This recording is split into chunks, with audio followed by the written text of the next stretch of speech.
Захариев и съм режисьор на представлението "Двете малки свраки, носещи късмет".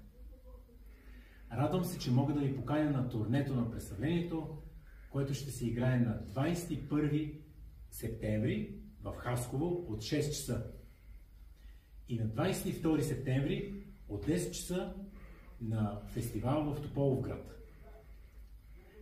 Също така, представлението ще пътува и в Благоевград на 5 октомври и ще се играе от 2 часа. Заповядайте, за да си направите едни нови приятели.